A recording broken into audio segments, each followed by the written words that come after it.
Hello, so this is my first strategy for helping ELLs, and it's called word storming to anticipate content.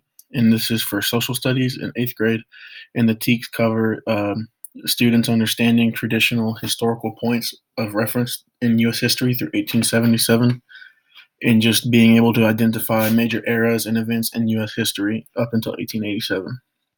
So, to use this, teachers will find and read a short text that is related to the lesson that the class is about to begin, and select 3 to 5 letters in the alphabet that appear frequently throughout the text. That should be an indication of students' prior knowledge over the lesson. The students should be given a word storming organizer and grouped up. The teacher needs to give the students the name of the article, and then the students can start to predict words that they think may appear in the article, and you give them about 4 to 5 minutes.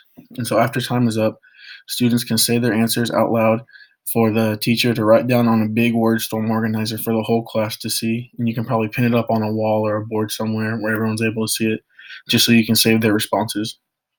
And so after the list is created, the teacher can talk with students to draw out more inferences or thoughts about the article before reading.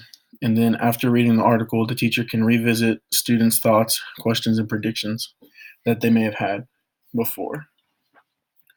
And so, strengths and benefits pertaining to this in the book, the More Tools book, there's a quote that says, "People's knowledge of any topic is encapsulated in the terms that they know that are relevant of a topic."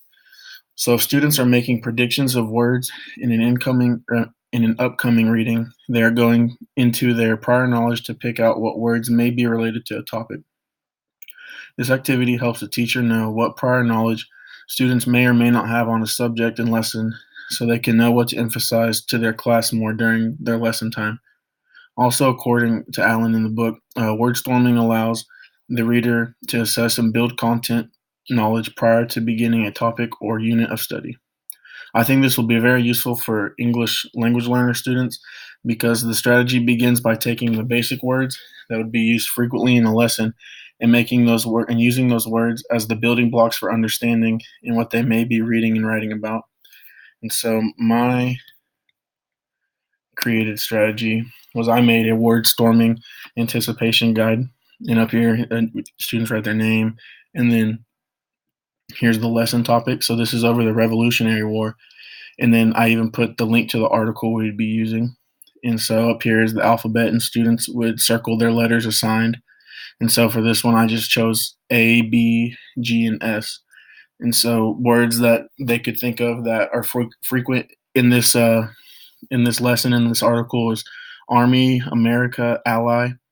Uh, for B, battle, Britain, and British. For G, general, great, Germantown, and German. And S is soldier, surrender, and ships. And then also, since this is for social studies and history, students could be giving names of places or towns or people that may be significant. And so then down here also there is a predictions little section where they can write what they think may be happening and what it's going to be about, and then also maybe any questions they may have. And that is it for my first strategy.